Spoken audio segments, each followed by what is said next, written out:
Ini di masyarakat kalau kita ngomongin sendi, ini kan pasti ada penyakit rematik dan asam urat ya. Dan ini gejala sama nih. Dan kadang-kadang masyarakat bingung, ini rematik atau asam urat ya? Taunya sama aja.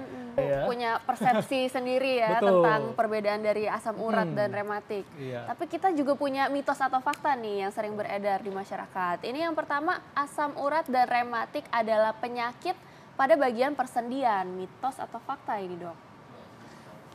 Baik, kita lurusin sedikit ya. Iya, Dok. Tadi ada tayangan tentang rematik, tapi ada tayangan tentang artritis reumatoid.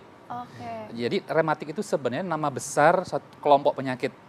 Nah, kalau artritis reumatoid, betul itu satu penyakit. Iya. Mungkin nanti yang ditanya itu ada bedanya artritis reumatoid sama Asam asam urat. Iya. Asam urat yang menyebabkan sendi ya. Iya. Dua-duanya memang kena sendi, betul. Tadi pertanyaannya gitu ya. Iya, Jadi fakta faktanya berarti ya, Dok? betul bahwa memang dua-duanya penyakit pada sendi. Betul. Gitu. Oke, ini fakta dok ya. Fakta, Jadi sama-sama itu. menyerang sendi. Nah, tapi dok, penyakit asam urat ini berbeda dengan asam urat kan dok ya? Penyakit rematik ini? Penyakit rematik asam urat Iya. berbeda sama dengan rheumatoid arthritis. rheumatoid maksudnya. arthritis. Iya, beda. Beda ya? Perbedaannya satu penyebabnya. Iya. Kalau rematik asam urat atau kita sebut sebagai artritis gout, Iya. gitu ya, itu penyebabnya adalah timbunan kristal asam urat. Iya.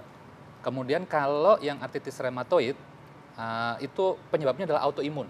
Penyakit autoimun ini apa dok? Mungkin bisa Pak Penyakit disampaikan autoimun kepada itu masyarakat. adalah kondisi di mana sistem imunnya itu salah mengenali tubuhnya sendiri. Oke. Dia justru menyerang bagian tubuhnya sendiri. Pada artritis rheumatoid yang dominan diserang adalah sendi. Sendi. Gitu. Jadi penyebabnya sangat jauh berbeda. Beda ya? Iya. Oke. Dok, ini juga mungkin masyarakat taunya dok ya, kalau mengkonsumsi makanan yang sayuran hijau, ini dapat menyebabkan penyakit asam urat. Ini fakta atau mitos nih dok? Sebenarnya itu pemahaman yang kira-kira 10-20 tahun yang lalu ya. Iya. Tapi masih nih dok sampai sekarang Betul, nih, Dok. betul. Bahkan kasihan kadang-kadang bukan penyakit rematik asam urat juga nggak boleh hijau-hijauan. Ini salah lagi iya. gitu kan. Jadi selain penyakit rematik asam urat, penyakit rematik yang lain tidak ada hubungannya sama makanan, termasuk sayur-sayuran. Jadi tidak ada batasan untuk makanan. Tapi untuk penyakit rematik asam urat sendiri pun sebenarnya banyak studi yang menunjukkan bahwa bahan-bahan seperti sayuran dan kacang-kacangan itu tidak 100% menyebabkan peningkatan kadar asam urat.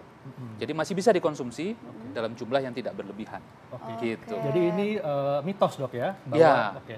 Tapi bagaimana dengan daging dok? Daging merah Iya. itu termasuk makanan yang sedikit lebih tinggi kandungan purin. Purin itu adalah kandungan protein yang kemudian nanti diolah menjadi asam urat. Iya. Jadi ini lebih selektif lagi, harus dikurangin konsumsinya. Oke. Tapi bukan berarti nggak boleh sama sekali.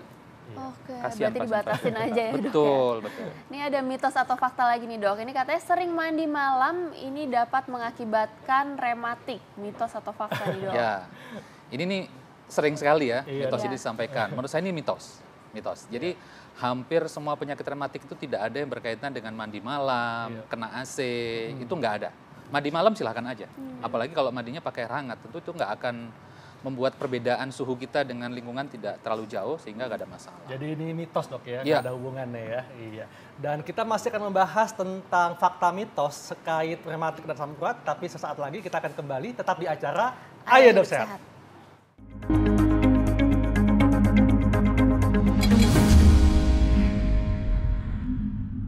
Ngomong-ngomong kita masih ngebahas soal perbedaan dari asam urat dan juga rheumatoid arthritis nih. Dan kita masih punya mitos atau fakta nih. Katanya asam urat ini disebabkan karena pengendapan purin di persendian dok. Ini fakta atau mitos? Fakta tapi mungkin agak sedikit perlu dikoreksi gitu ya. Jadi purin itu bahan salah satu komponen asam amino atau protein yang biasanya ada di dalam tubuh kita, sel-sel tubuh kita sama makanan, kemudian nanti akan dipecah menjadi bahan yang kita sebut asam urat. Iya. Nah, asam urat itu dipertahankan dalam darah itu dalam level normal.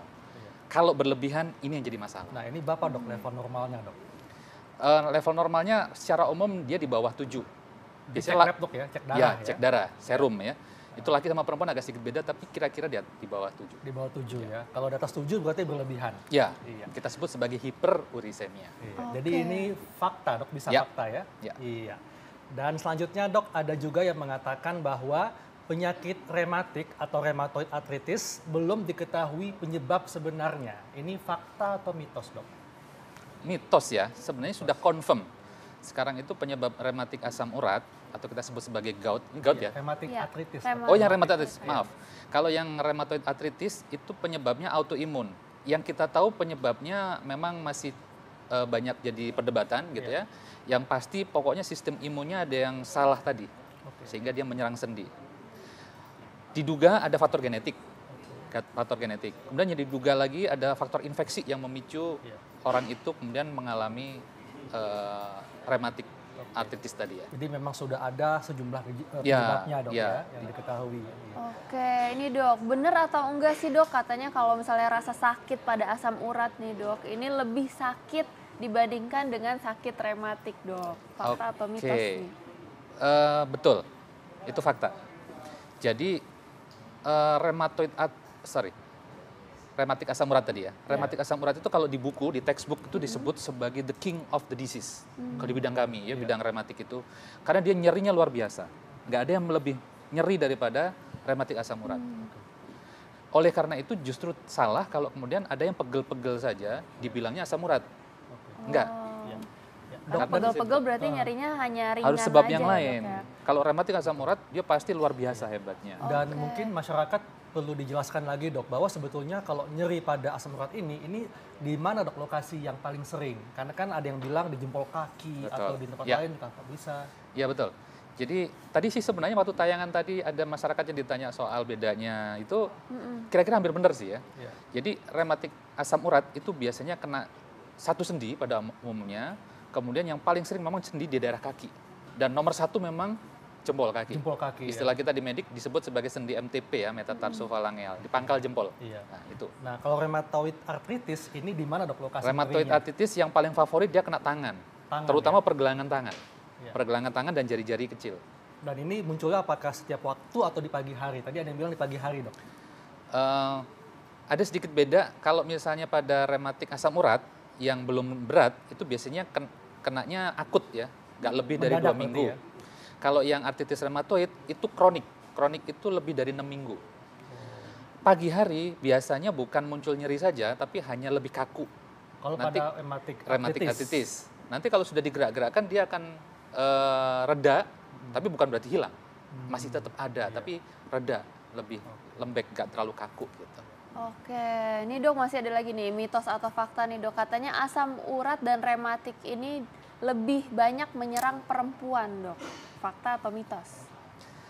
Yang artritis rheumatoid dulu ya. Artritis rheumatoid betul lebih banyak perempuan. Kira-kira perbandingannya 3 dibanding 1 laki-laki. Kalau rematik asam urat itu hampir seimbang antara laki sama perempuan, tapi pada dewasa muda itu lebih sering kena ke laki-laki. Oke, berarti ini mitos ya dok ya? Mitos, ya. Tapi nanti ketika usianya semakin lanjut itu hampir sama. Ini faktor estrogen. Estrogen itu mempengaruhi asam urat. Kalau punya estrogen, maka dia asam uratnya itu dibuang dengan lebih lancar. Nanti kalau estrogennya sudah drop pada mereka yang menopause, nah ini mulai naik nih.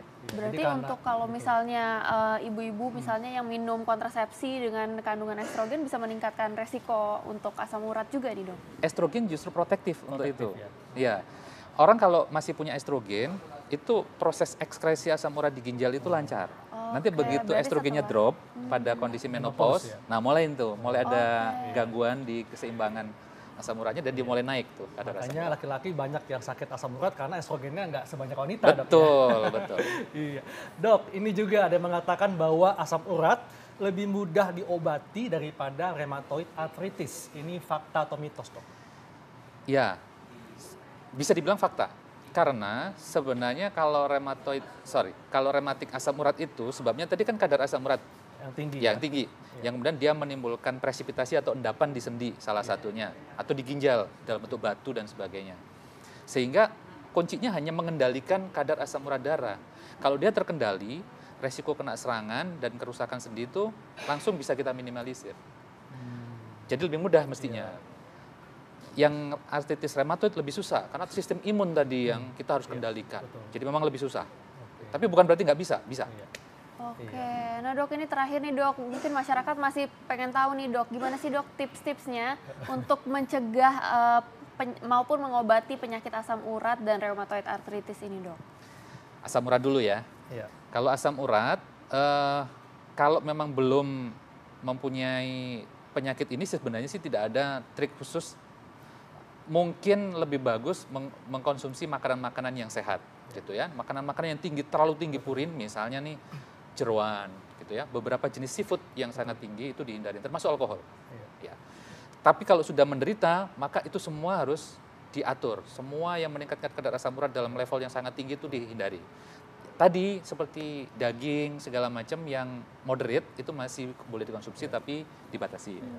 Yang sayur-sayuran tadi masih boleh kok, gitu ya. Jangan semua nggak boleh, nanti nggak punya zat gizi yang dikonsumsi. Terus konsumsi obat rutin, karena sebagian besar proses asam urat itu didapat dari proses internal tubuh kita, bukan dari makanan. Sebagian besar. Jadi tetap harus mengkonsumsi obat. Kalau artritis rheumatoid ini tidak ada hubungannya sama makanan, sekali lagi. Jadi nggak ada diet khusus. Yang pasti harus konsumsi obat secara rutin untuk mengendalikan sistem imun yang salah tadi, sehingga dia tenang dan tidak menimbulkan kerusakan di sendi.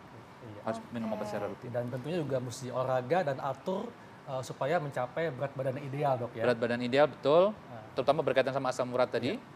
Kalau untuk artritis rheumatoid dan asam urat ini untuk olahraga harus hati-hati karena sendinya sudah pernah mengalami radang dan nyeri, sebaiknya tidak melakukan olahraga yang high impact, banyak benturan ke Contohnya sendi. kayak apa, Dok? Kayak lari ya? Lari itu sebaiknya dihindarin karena resiko cedera dan kerusakan cartilage-nya itu besar. Nah, kalau main futsal, Dok, mungkin masyarakat nih masih suka main futsal di usia aja 35 tahun, tapi ternyata ada rematik juga atau asam urat gimana? Kalau seperti saya katakan tadi karena sudah pernah mengalami kerusakan di sendinya, radang di sendinya, sebaiknya tidak. Gitu ya.